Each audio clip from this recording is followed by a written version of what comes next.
बाद में स्टूडेंट लोग समझते नहीं है ना, वो कंप्लेन शुरू कर देते हैं कि संडे था, पहले से नहीं बोला था, ये नहीं था। वो लोग इसीलिए रिकॉर्डिंग भी देख लेगा ना।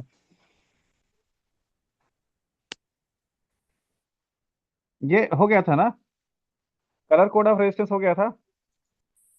जी जी। ठीक। मीडियम रेजिस्टेंस हमारा हो चुका है। We have I guess lecture 3।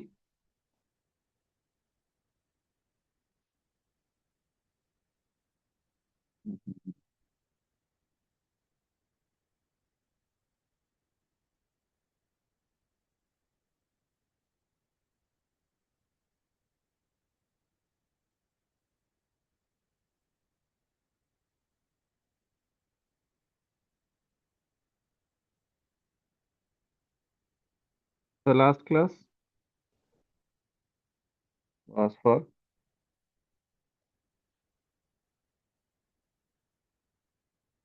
Measurement of medium resistance.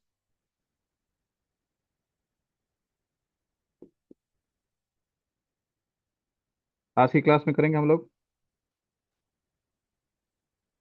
Measurement of low resistance.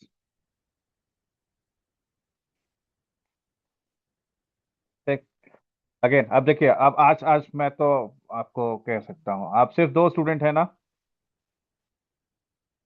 जी जी। There is no problem of noise and any other thing. अब आप लोग माइक ऑन कर लीजिए। स्टूडेंट लोग का माइक ऑन रहता है तो हम लोग का स्पीड और एनर्जी थोड़ा बढ़ जाता ओके ओके। है। The measurement of low resistance. Low resistance means resistance is less than 1 ohm. Conductors winding winding in लोग का रेजिस्टेंस होता है लो रेजिस्टेंस। अब लो रेजिस्टेंस में प्रॉब्लम क्या है? मान लीजिए ये लो रेजिस्टेंस है। ठीक। से इट इज 0.1 ओम। ओके। जब आप इसका मेजरमेंट करोगे तो आप इसको किसी दूसरे इंस्ट्रूमेंट से कनेक्ट करोगे, यस और नो? Yes sir. जी। जब आप इसको किसी दूसरे इंस्ट्रूमेंट से कनेक्ट करेंगे तो एक वायर ये ऑरेंज वाला आया और एक वायर ये ब्लू वाला आया। ठीक। और यहाँ पे हुआ कांटेक्ट। जनरली हम वायर क्या इस तरह से आपस में ऐसे उलझा देते हैं ना, स्क्रू कर देते हैं या स्क्रू से टाइट करते हैं। ये वायर और ये वायर का सॉलिड कनेक्शन होना और बाहर से ऊपर से रफली टाइट कर देना, ये दो अलग अलग चीजें हैं। ठीक। जब एक वायर ऑरेंज और एक वायर ब्लू, एक रेजिस्टेंस का वायर और एक इंस्ट्रूमेंट का वायर आपस में कनेक्ट होगा तो इस पॉइंट पे कांटेक्ट रेजिस्टेंस क्रिएट होगा। ये यूनिफॉर्म नई वायर नहीं है जो इधर से इधर चला आया, लो रेजिस्टेंस वायर। ये कांटेक्ट पॉइंट पे जहां वायर टाइट किए जाते हैं वहां पे रेजिस्टेंस होता है। उस पॉइंट का अपना रेजिस्टेंस होता है जिसको हम कहते हैं lead resistance.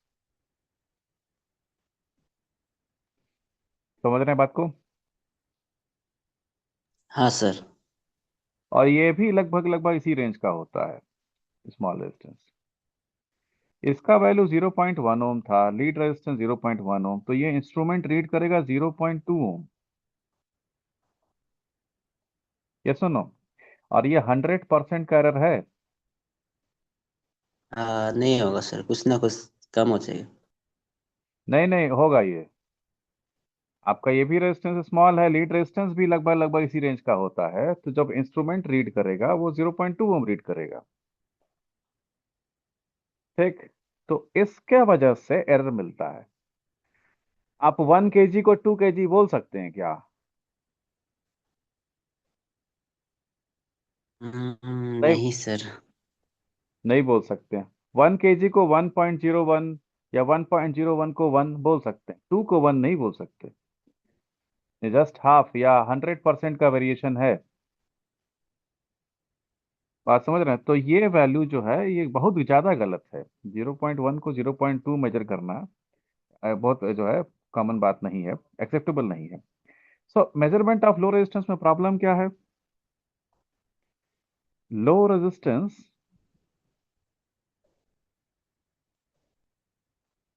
when connected to instrument for low resistance when connected to instrument for measurement.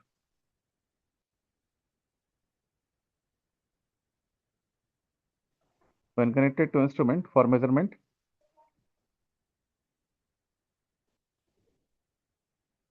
does not give exact value.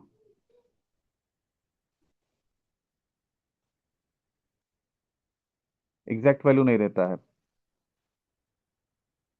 Error is due to lead या कॉन्टैक्ट रेजिस्टेंस। लीड या कॉन्टैक्ट रेजिस्टेंस की वजह से एरर मिलता है। To solve this problem,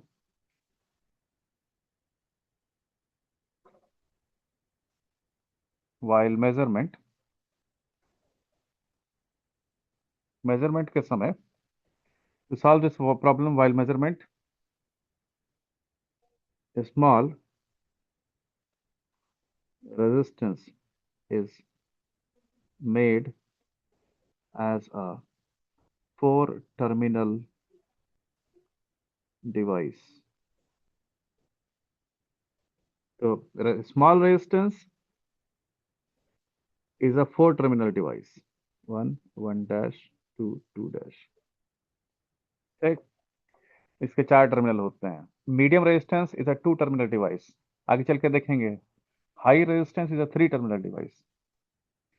अब ये 2 terminal अलग, एक की जगह 2 क्यों किए गए? This is done to remove effect of lead resistance. Lead resistance के इफेक्ट को रिमूव करने के लिए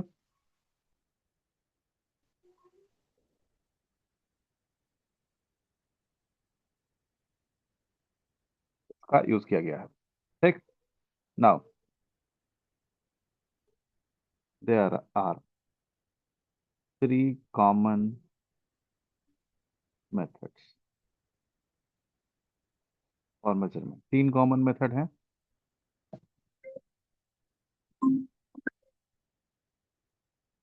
क्लास छोड़ के यहाँ पे क्या कर रहे हैं? एक सेकंड प्लीज, इसको नोट कर लीजिए। Second one is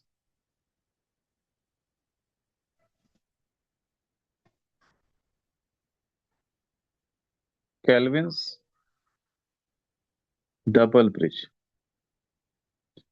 Third one is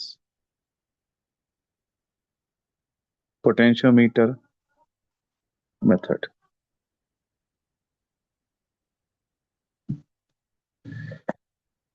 solve करिए।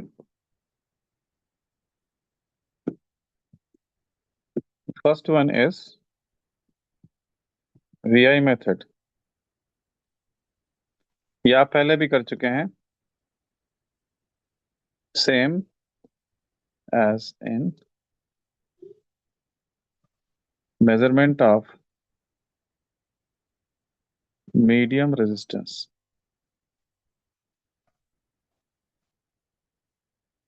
जिस व्यक्ति को कॉल कर रही है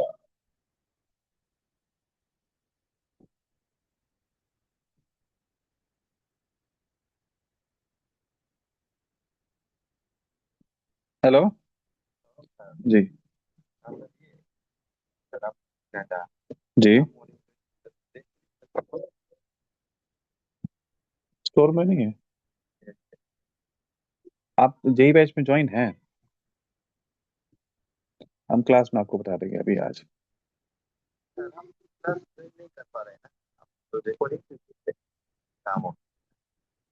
मैं अभी क्लास में हूँ बेटा, नहीं करता हूँ बिल्कुल।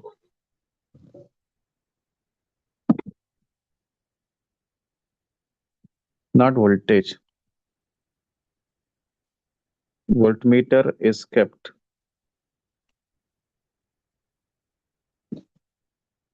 near to resistance. Okay. Now, second method is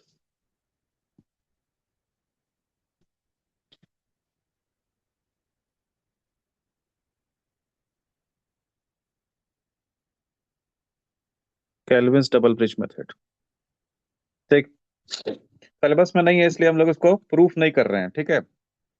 we have Kelvin's double bridge and होगा sir. basic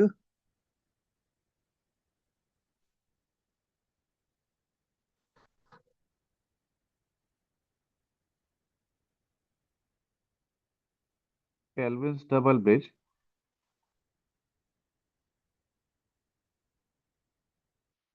is based on Carey-Foster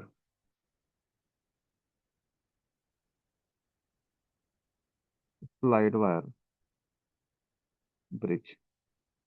देखिए, आपके लिए क्योंकि नाम नहीं दिया हुआ है इसलिए केल्विन्स डबल ब्रिज और कैरी-फॉस्टर स्लाइड वायर ब्रिज ये दोनों सेम ही है।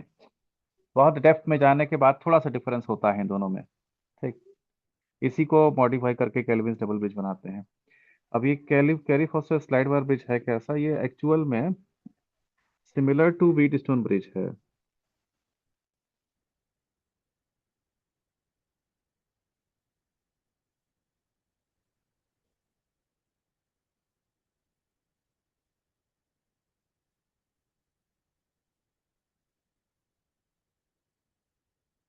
लेकिन ये ब्रिज ऐसा कंप्लीट नहीं होता है। PQRS यहाँ पे रहेगा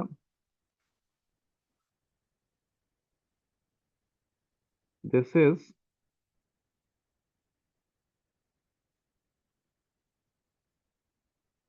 nichrome wire.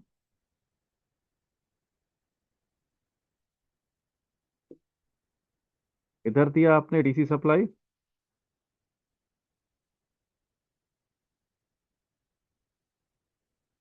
here we have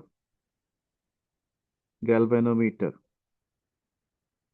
अब गैल्वेनोमीटर पे ये सीधे सीधे कनेक्ट नहीं होता, ये कनेक्ट होता है जॉकी से।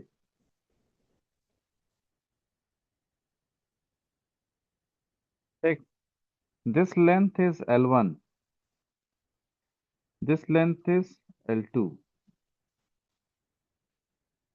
ठीक, मान लीजिए टोटल लेंथ अगर वायर की L है तो ये L/L2 में डिवाइडेड है ना।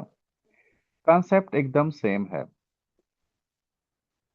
पहला point, this bridge is similar to Wheatstone bridge. ये सिमिलर है व्हीटस्टोन ब्रिज के।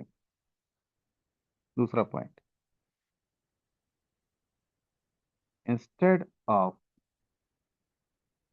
solid contact galvanometer is attached to sliding contact, take on a separate wire connected as shown in figure। इसको और explain करने की जरूरत तो नहीं है, जैसा डायग्राम में दिखाया वैसा ही रहेगा ना। It can be proved that if P by Q is equal to L1 by L2, ये लेंथ का रेशियो इसका इसका रेशियो और इसका इसका रेशियो सेम होना चाहिए। अगर ऐसा करते हैं तो then effect of lead resistance is removed। लीड रेजिस्टेंस का जो इफेक्ट है वो खत्म हो जाएगा अगर आप ऐसा रखते हैं तो। And it works as Wheatstone bridge.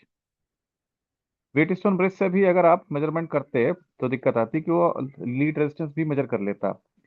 लेकिन अगर P by Q is equal to L1 by L2 रखते हैं आप, ये मॉडिफिकेशन, तो लीड रेजिस्टेंस का इफेक्ट खत्म हो जाता है और सिंपल ये व्हीटस्टोन ब्रिज की तरह काम करता है। Therefore it will be equal to, R will be equal to P by Q into S. ये सुनो,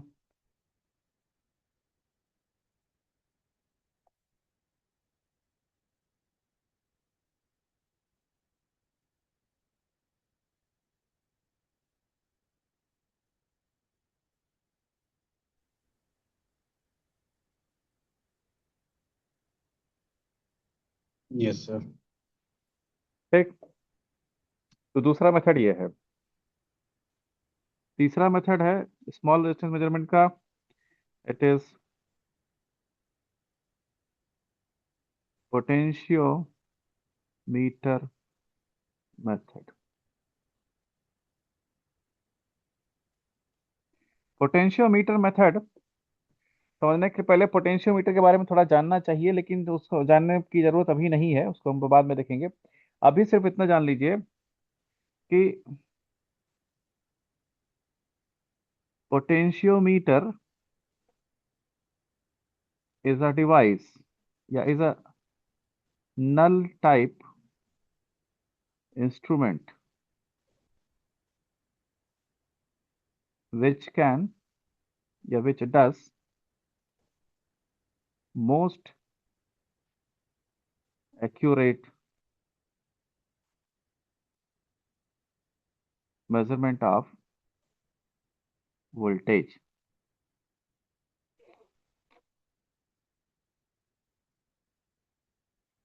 पोटेंशियल मीटर एक नल टाइप इंस्ट्रूमेंट है। वहां पे भी मेजरमेंट तब होता है जब करंट का फ्लो रुक जाता है, नहीं होता है, जीरो करंट पे मेजरमेंट करते हैं। Null type instrument generally accurate होते हैं। तो पोटेंशियोमीटर एक बहुत पुराना इंस्ट्रूमेंट है, ओम्स लॉ, ओम के जमाने का है। ठीक। इतना पुराना इंस्ट्रूमेंट होने के बाद भी अभी तक जो मोस्ट एक्यूरेट वोल्टेज मेजरमेंट करता है पोटेंशियोमीटर ही करता है।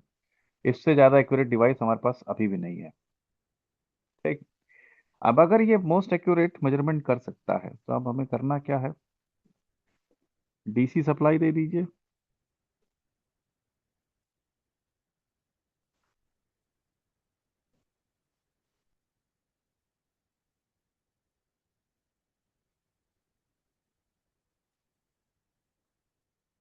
रियोस्टेट,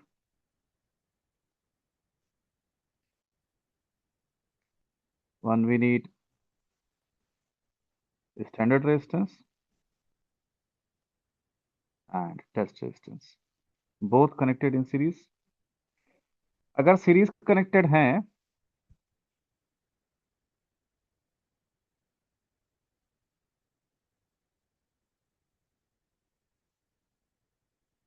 तो दोनों में करंट सेम जाएगा, ये सुनो। Yes Yes, sir. sir. आप लाइए बाहर से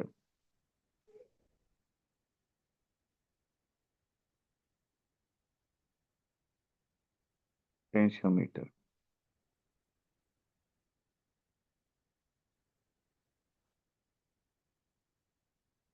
पी डैश। ठीक।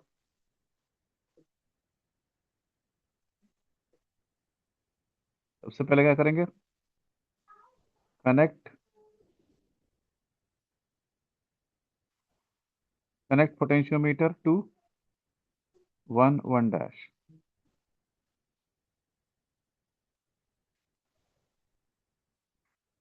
And measure the voltage. मान लीजिए यहाँ का वोल्टेज Vs है।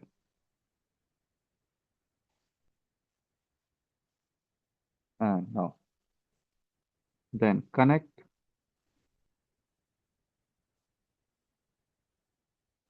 Potentiometer to two dash.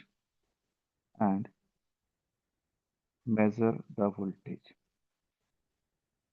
VR. ठीक, now again पांच सर्किट थोड़ी सी पता है हमें. Since R and S are connected in series, R और S सीरीज में कनेक्टेड है, yes or no?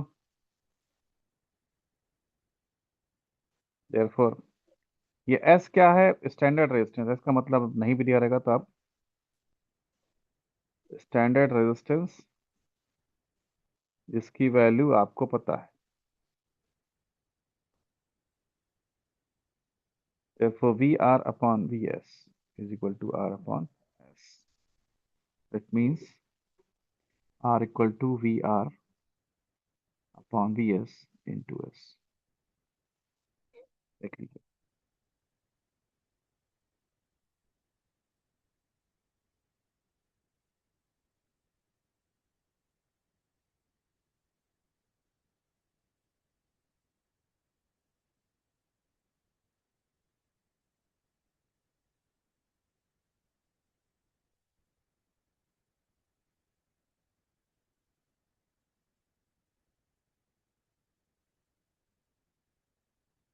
Done. Yes, ji sir. Sir. अब एक क्वेश्चन है यहाँ पे, टेक्निकल क्वेश्चन, कि अगर पोटेंशियोमीटर इतना ही एक्यूरेट मेजरमेंट करता है, इतना ही अच्छा है, तो यूज क्यों नहीं करते हैं इसको? कॉमन एप्लीकेशन में आपने यूज होते हुए देखा होगा ना, वोल्टमीटर यूज करते हैं. हम्म. पोटेंशियोमीटर क्यों नहीं देखा है? या पोटेंशियोमीटर यूज क्यों नहीं करते हैं? बल्कि होने का कारण सर. बल्कि वाला रीजन नहीं है. रीजन है कि इसको बार बार कैलिब्रेट करना पड़ता है. आपके पास वोल्टमीटर है, आपने प्लग में घुसाया, ऑन किया, चेक कर लिया, वोल्टेज डिफ्लेक्ट होकर बता दिया. इसको बार बार कैलिब्रेट करना पड़ता है. It is time taking process. मैं पूछ रहा हूँ आप वोल्टेज बताइए, आप कह रहे हो 2 घंटे रुकिए, तो एक्सेप्टेड है क्या ये? नहीं सर. इसके लिए हम लोग यूज नहीं करते. यहाँ पे मेन प्रॉब्लम क्या है? बहुत एक्यूरेट मेजरमेंट मिलता है, but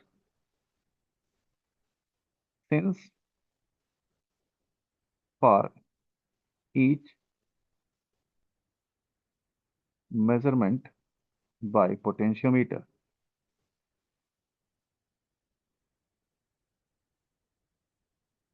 it has to be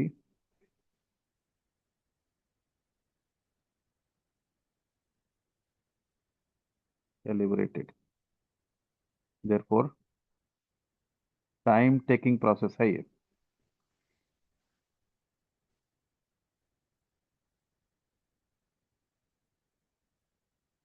देखिए वोल्टमीटर में आपके पास स्केल बनी रहती है, हर बार डिफ्लेक्शन होगा उसी स्केल से मेजर. यहाँ पे हर बार स्केल बनानी पड़ती है. जितनी बार मेजरमेंट करेंगे उतनी बार स्केल डिजाइन करनी पड़ेगी. Each time potentiometer is calibrated. तो ये टाइम टेकिंग प्रोसेस है, आसान नहीं. नेक्स्ट, तीनों हो गए.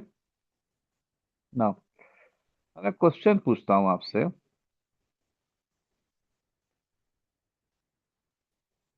विच मेथड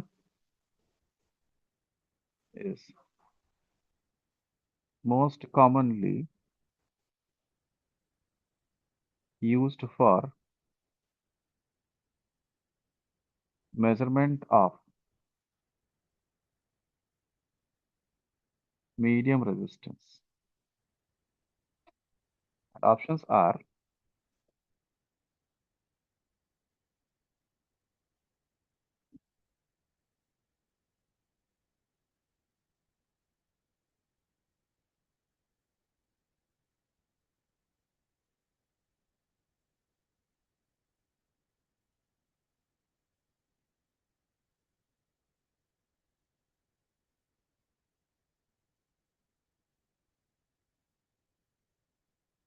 बताइए, आंसर बताइए. तो किस पे टिक करेंगे?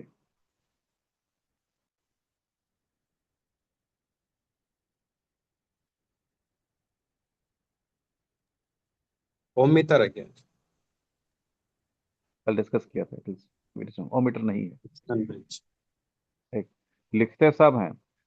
सबसे एक्यूरेट रिजल्ट व्हीटस्टोन ब्रिज से मिलता है, सबसे ज्यादा यूज होता है व्हीटस्टोन ब्रिज से जब रेजिस्टेंस मेजरमेंट करने की बारी आती है।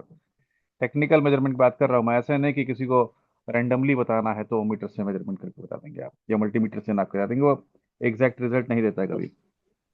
तो सर, तो ये Technical- मल्टीमीटर का अंदर में क्या वाइब्रेशन ब्रिज ही होता है क्या? जी। मल्टीमीटर जो हम लोग लैब में यूज करते हैं ना, मतलब, हाँ। तो उससे भी तो बहुत मेजर कर सकते हैं। तो वो जो क्या उसका अंदर में वाइब्रेशन ब्रिज ही लगाया हुआ होता है क्या? नहीं, कंसेप्ट ही अलग है उसका। व्हीटस्टोन ब्रिज नहीं होता उसमें, तो होता तो मीटर ही है, वो व्हीटस्टोन ब्रिज नहीं होता है।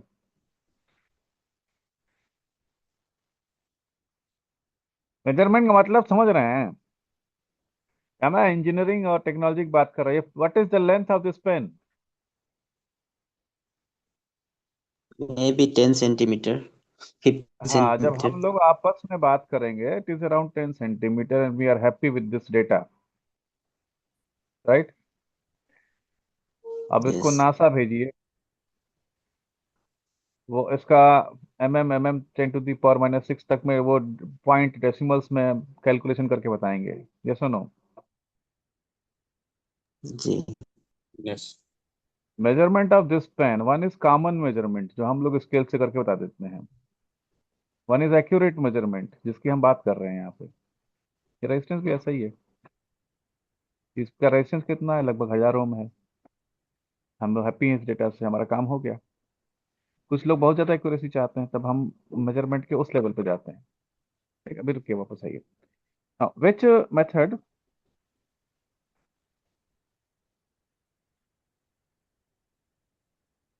is most commonly used for measurement of low resistance? Option is VI method,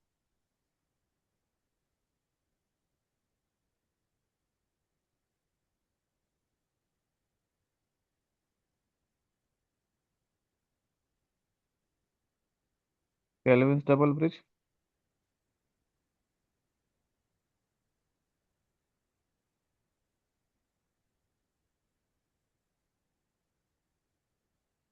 Wheatstone bridge,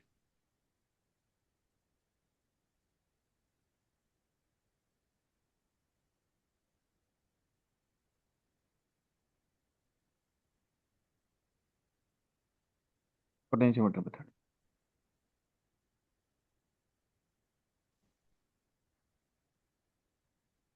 किस पे टिक करेंगे?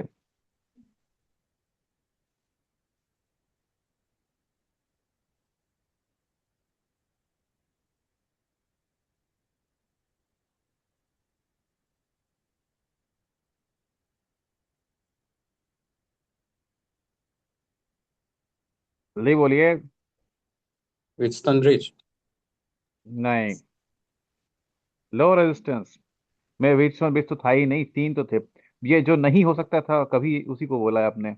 लो मेजरमेंट ऑफ लो रेजिस्टेंस में क्या क्या पढ़ा आपने? नहीं नहीं, एक दो कॉन्फिडेंस तीन। नहीं है sir exactly.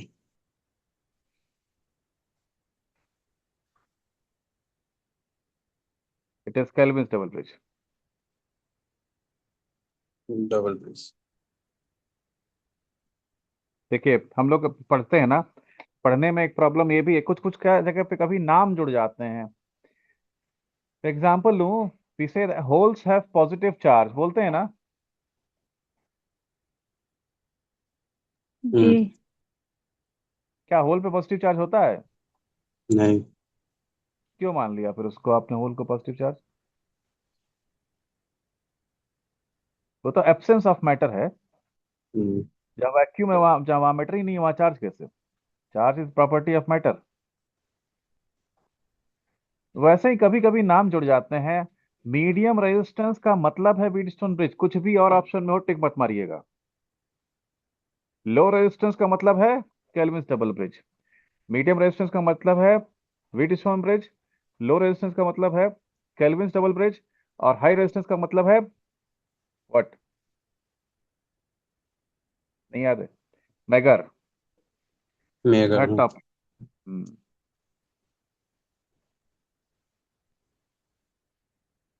Measurement of high resistance.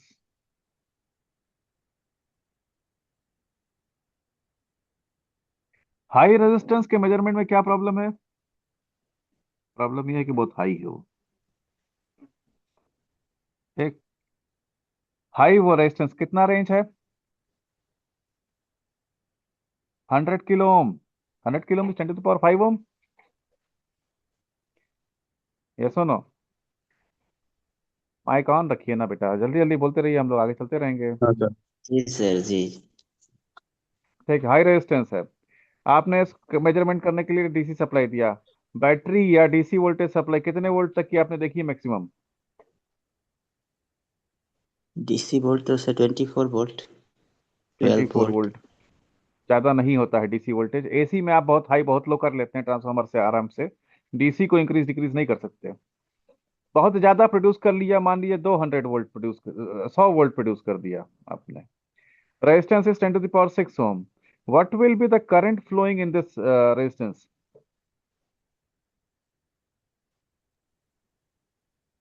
200 milli ampere. 200 कहां से? 10⁶ by 10⁻², is 10⁻⁻4 okay okay. Ampere. 10 10 milli ampere. 0.1 milli ampere. Milli is 10⁻³ ना। हम्म 0.1 मिली एम्पियर को सेंस करना आसान काम है। कौन सा अमीटर इस करंट को सेंस कर पाएगा?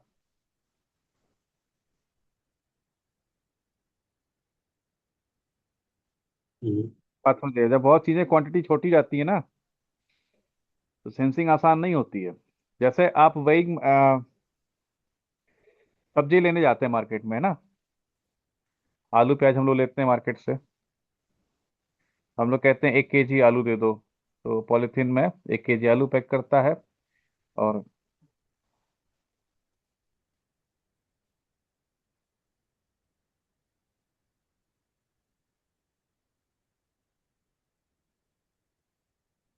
यहाँ पे रखता है, प्लेट पे रखता है, तो ये हो जाता है 1.00। इस तरह से वेट मेजर करते हैं ना आप। हम्म अब ये आलू हमने हटा दिए, तो ये वापस 0.00 हो गया। जी। अब अपना एक बाल तोड़ करके अगर मैं यहाँ पे रखूं, तो क्या ये हिलेगा भी? नहीं नहीं। सेंस नहीं कर पाएगा। तो बहुत स्मॉल वेट कैसे मेजर करेंगे? ऐसे तो नहीं कर पाएंगे, कोई कॉम्प्लेक्स टेक्नोलॉजी लगानी पड़ेगी। ऐसा कोई टेक्नोलॉजी जो इतने स्मॉल वेट पर रिस्पॉन्ड कर सके, हाईली सेंसिटिव, कुछ यूज करना पड़ेगा। जैसे गोल्ड वगैरह यूज मेजर किया जाता है। तो कमरे के अंदर कमरा के अंदर बंद करके कोई इंस्ट्रूमेंट बनता है, वहां पे जाके मेजरमेंट होता है सब। ठीक। तो इतना कम करंट हम मेजर नहीं कर सकते, तो आपको वोल्टेज बढ़ाना पड़ेगा। और जब आप वोल्टेज बढ़ाते हैं, तो रेजिस्टेंस में एक और प्रॉब्लम आती है। बॉडी से करंट पास ना करके सरफेस से करंट पास कर जाती है, which is leakage current. Resistance का कोई प्रॉब्लम नहीं है, बॉडी इसके अंदर से करंट पास नहीं हुआ, तो इसने तो कोई गलती की नहीं।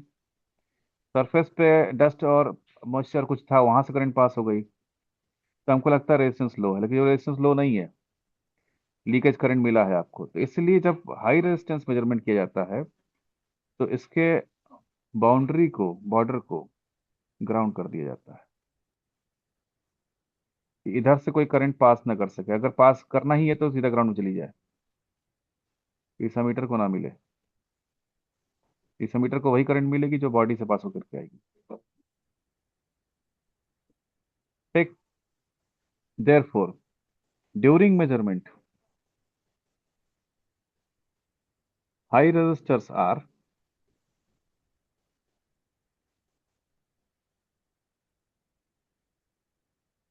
3 टर्मिनल डिवाइस। हाई रेजिस्टेंस के मेजरमेंट में प्रॉब्लम क्या है? पहला प्रॉब्लम कि if for measurement high voltage is applied, अगर मेजरमेंट के लिए हाई वोल्टेज अप्लाई किया जाए, for measurement high voltage is applied, then leakage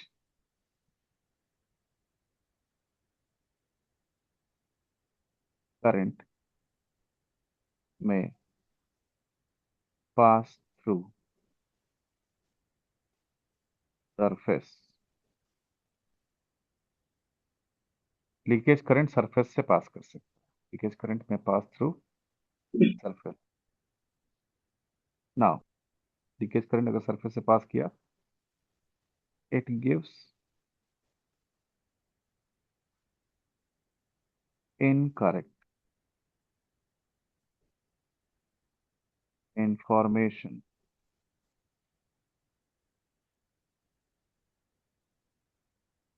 regarding current and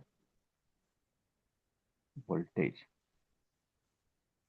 current और वोल्टेज के रिगार्डिंग इनकरेंट इंफॉर्मेशन मिलेगा।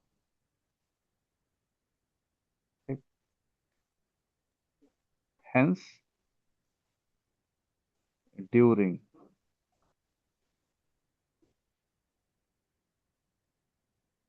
measurement,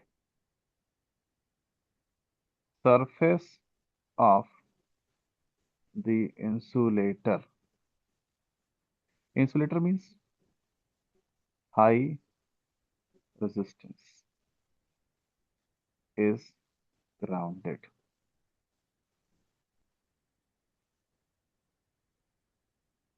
Therefore, during measurement, resistance is a, high resistance is a 3 terminal device।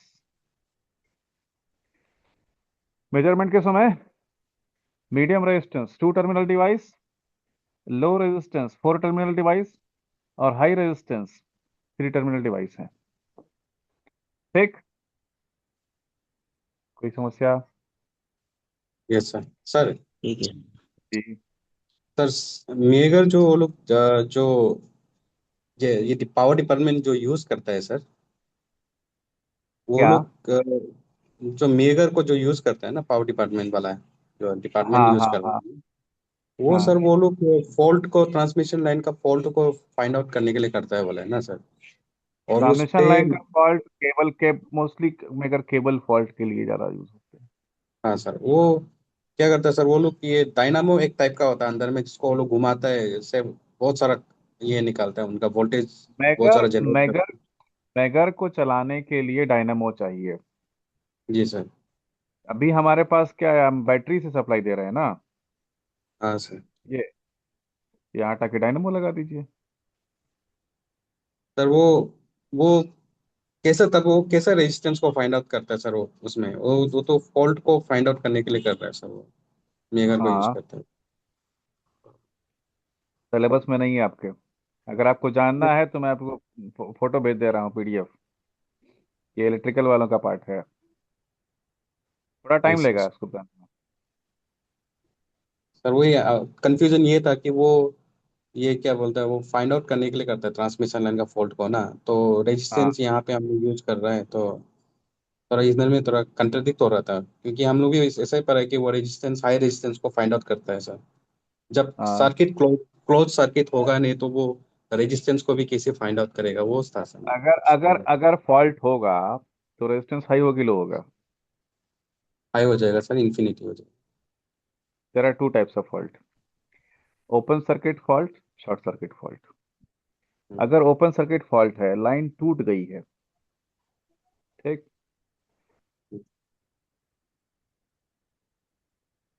लाइनें छोटी नहीं है, बड़ी हैं, कई किलोमीटर की। अगर ओपन सर्किट फॉल्ट होगा तो यहाँ से ब्रेक डाउन हो जाएगा। ठीक, इधर जी शॉर्ट सर। सर्किट करें। ठीक, अब यहाँ पे लगाते हैं मेगर। मेगर पूरा रेजिस्टेंस मेजर करता है दोनों पाथ से, और फिर कंपेयर करके पता लगाते हैं कि लोकेशन क्या है फॉल्ट का, हम्म। कहाँ पे टूटा है, वो मेगर से पता चलता है। अब तो ऑटोमेटिक आ गया, अब वो हैंड ड्रिवन वाले मेगर अब तो नहीं चलते हैं भाई, ऑटोमेटिक भी आ गए हैं। अभी भी वही चल रहा है बोल रहे सर डिपार्टमेंट। अच्छा, शायद चलता होगा कहीं कहीं एक्सीडेंटली। कभी। और मैं आपको डायग्राम भेज देता हूँ, मैं यहाँ पे इसको समझाने जाऊंगा, पूरा सर्किट थ्योरी इसका अलग ही है। जी जी ठीक है, जी मेरे पास यहाँ का यूपी का पावर डिपार्टमेंट का पड़ा हुआ है, आप हिंदी समझ पाएंगे? सर, समझ जाता, समझ सकता। ठीक, मैं भेज दूंगा आपको, वो हिंदी में बना हुआ है। ठीक है सर। ठीक, so during measurement high resistance is a three terminal device, and we have measurement methods. Measurement method में पहला है सर, डायरेक्ट ये डिफ्लेक्शन मेथड। अच्छा सर, एक डाउट है। जी, जो ग्राउंड वो बॉडी में करता है ना, मेन रजिस्टर में, अगर बॉडी में करना चाहिए तो डायरेक्ट ग्राउंड से तो उसमें करंट नहीं है ना सर, एमीटर आपका में। वॉइस क्लियर नहीं हुआ बेटा, प्लीज रिपीट करिए क्वेश्चन को। और जो थर्ड टर्मिनल ग्राउंडेड है ना सर, वो इंसुलेटर में लगाने से तो ठीक है ठीक है, नहीं नहीं समझ।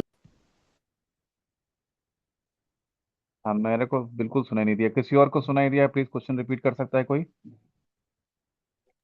सर वही पूछ रहे हैं सर, ये आप जो सरफेस में जो रेजिस्टेंस जो है उसका सरफेस में आप बोला कि ग्राउंड कर देगा, तो वो हाँ, पाथ जो ग्राउंडेड हो जाएगा तो फिर वो वहां तक जाएगा नहीं मीटर तक, वही पूछ रहे हैं। करेंट ग्राउंड करेंट का जो आप। वोल्टेज, नहीं नहीं नहीं, वो अभी आप समझे नहीं। हाई रेजिस्टेंस कंडक्टर का, वायर का नहीं होता है। हाई रेजिस्टेंस होता है किसका? इंसुलेटर का। ये सुनो, यस सर। अब हमारे पास है इंसुलेटर, ये रहा इंसुलेटर ब्लॉक। ठीक, हमें पास पता जी करना है इसका रेजिस्टेंस क्या है। हम यहाँ वोल्टेज सप्लाई देंगे, और यहाँ से जब तक करंट पास नहीं करेगी, जो जब तक हम इस करंट को मेजर नहीं कर लेंगे, तब तक हम रेजिस्टेंस की वैल्यू नहीं बता पाएंगे। प्रॉब्लम क्या है कि अगर इस मटेरियल के ऊपर आयंस या चार्ज या मॉइस्चर हुआ इस तरह का, तो करंट यहां से पास कर जाएगा, वायर में करंट सेंस हो जाएगा, और रेजिस्टेंस की आप इनकरेक्ट वैल्यू बोल देंगे, एक्चुअल से कम। राइट, वोल्टेज देने से पहले सरफेस को ग्राउंड कर दिया जाता है। ग्राउंड का वोल्टेज जीरो। अगर यहां चार्ज है तो सरफेस का वोल्टेज जीरो नहीं होगा। ये सुनो, यस सर। सरफेस का वोल्टेज जीरो नहीं होगा, तो ये सारा आयन चला जाएगा ग्राउंड में।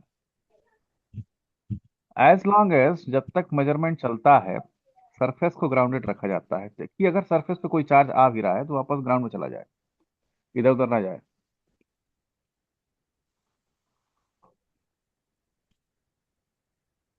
ग्राउंडिंग का कंसेप्ट समझते हैं थोड़ा बहुत, या मैं समझाऊं? नहीं नहीं, हो जाएगा सर। ये समझ ही लीजिए थोड़ा सा आप, नहीं तो फिर आपको प्रॉब्लम होगी।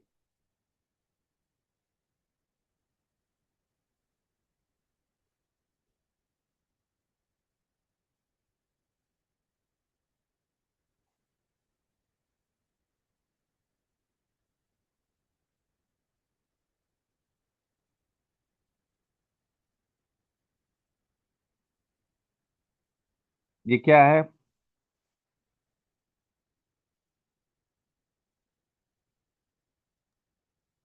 ये है पता नहीं। Electric iron.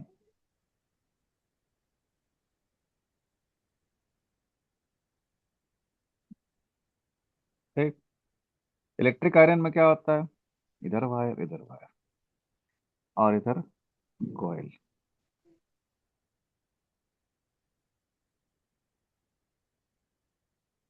ये कॉइल और वायर इंसुलेटेड है, प्लस माइनस, और ये मेटल है। मेटल का सरफेस हॉट हो जाता है और आप प्रेस करते हैं, राइट। अगर कोई आदमी इसको टच करता है, इस मेटल को, तो उसको करंट लगेगा कि नहीं लगेगा?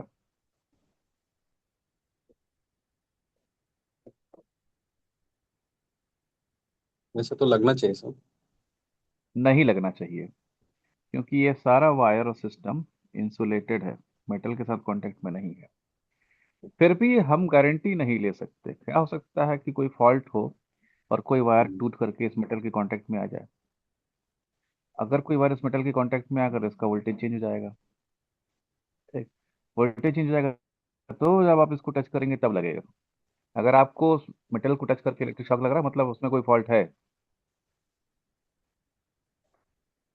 ठीक, हाँ सर। तो हम जी क्या सर। करते हैं, एक तीसरा वायर निकालते हैं यहां से, जो अर्थ से कनेक्ट होता है सीधा। कि मतलब अगर कोई फॉल्ट होकर के वायर टूट करके यहां गया भी, तो वो वाली करंट सीधे ग्राउंड में चली जाएगी, आप टच करेंगे तो आपको नहीं लगेगी। That is the concept. अगर कोई सरफेस ग्राउंडेड है तो वहां पे अवेलेबल चार्ज सीधा ग्राउंड में चला जाता है। ठीक, किसी दूसरे सर्किट का पार्ट नहीं बनता है। समझ रहे हैं? ठीक, यस सर। यही काम इस प्रोसेस में किया गया है। जैसे ही आप कनेक्शन देंगे, कनेक्शन में तीन वायर आएंगे, फेज, न्यूट्रल और ground. It will be three terminal device, तीन कनेक्शन देने होंगे उसको। ठीक, now first one is direct,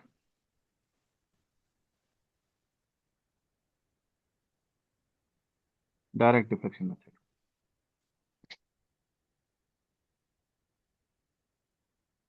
again, नाम हाई साउंडिंग वर्ड नया नया दे दिया। It is nothing but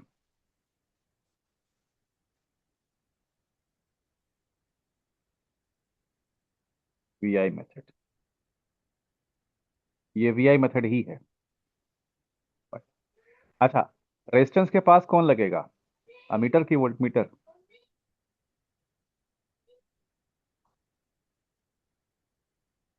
ammeter. Meter. तो ammeter is near to test resistance.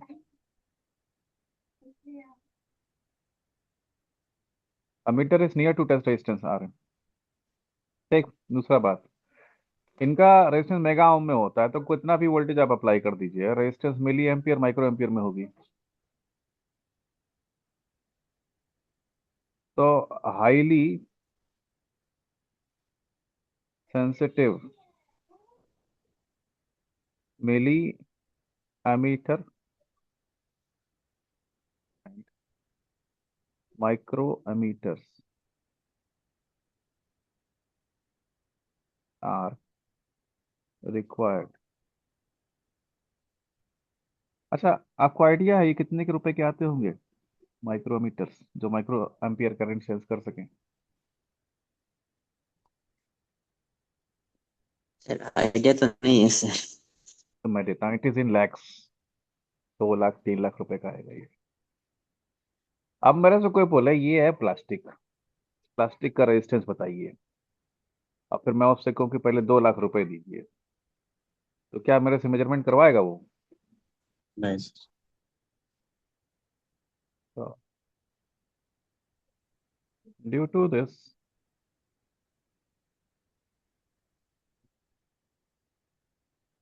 Method is very costly, method बहुत कॉस्टली है। ठीक, एंड रेयरली यूज, लैब्स में भी जनरली नहीं होता है माइक्रोमीटर।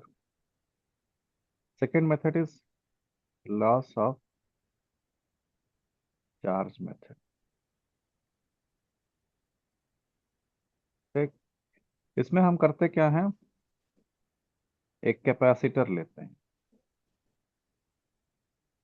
ठीक,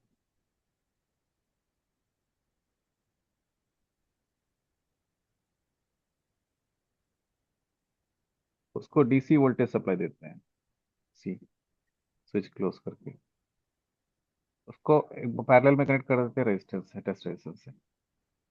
एक बार जब ये कैपेसिटर चार्ज हो गया तो इस स्विच को ऑफ कर दिया जाता है। फिर धीरे धीरे ये कैपेसिटर डिस्चार्ज होता है इस रेजिस्टेंस के थ्रू, और फिर करंट की वैल्यू या वोल्ट कैपेसिटर का वोल्टेज किस रेट से डिक्रीज हो रहा है उससे हम रेजिस्टेंस की वैल्यू निकाल लेते हैं। तो loss of charge method is, यहाँ पे हम लिख सकते हैं discharging of capacitor is used through resistance. पहले क्या करना है, capacitor is charged to maximum से V volt. Now switch is off, switch off कर देते हैं, कैपेसिटर वोल्टेज डिक्रीजेस। कैसे, VC is equal to V into e to the power minus t by R C. ये डिस्चार्जिंग ऑफ कैपेसिटर का equation है, आप शायद थर्ड सर्किट थ्योरी में करेंगे, पता नहीं शायद नहीं भी करेंगे, लेकिन आपको यहाँ पे मालूम होना चाहिए क्योंकि इलेक्ट्रॉनिक्स में तो आएगा ही आएगा ये।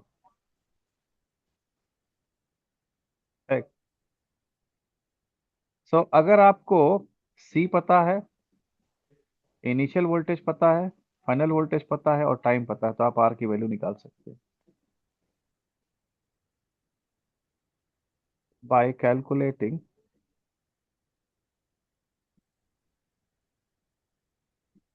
VC एंड T, रेसिस्टेंस या sorry resistance can be calculated, आप इसका वैल्यू निकाल सकते हैं। And third option is,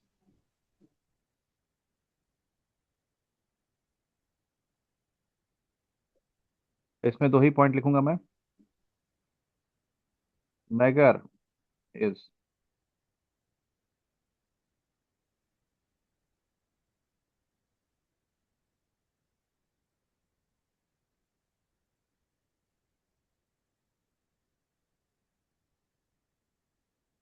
megger is electrodynamometer instrument and this is out of syllabus. केवल PMMC आपके सिलेबस में, इसलिए इसको हम छोड़ रहे हैं। और most commonly used for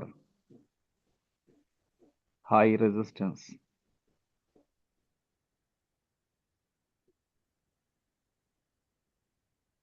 measurement, most commonly used for high resistance measurement।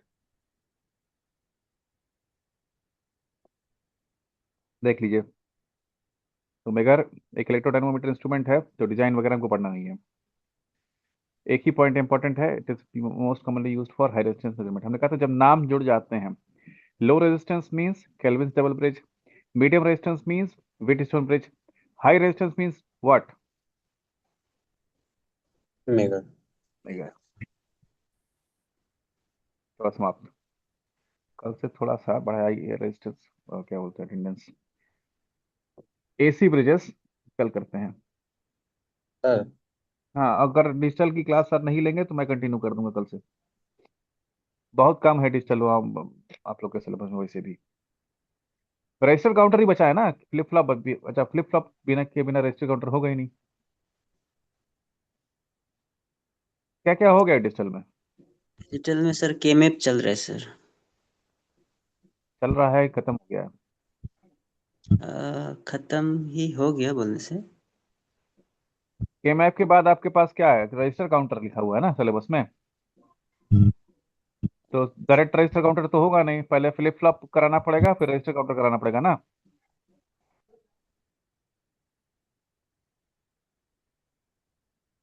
Error concept भी दिया हुआ है सर, एरर करेक्शन का। इसका एरर करेक्शन एरर करेक्शन तो मेजरमेंट में आता है। डिजिटल इलेक्ट्रॉनिक्स में डाल के रखा हुआ है। Logic gate concept of error correction. देखता हूँ मैं।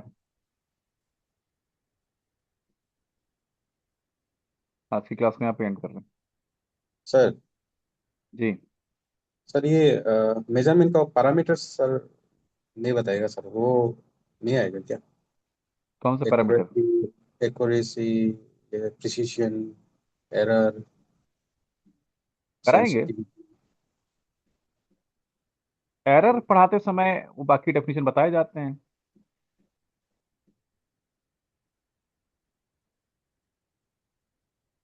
लिखा नहीं है लेकिन मैं कराऊंगा। जी।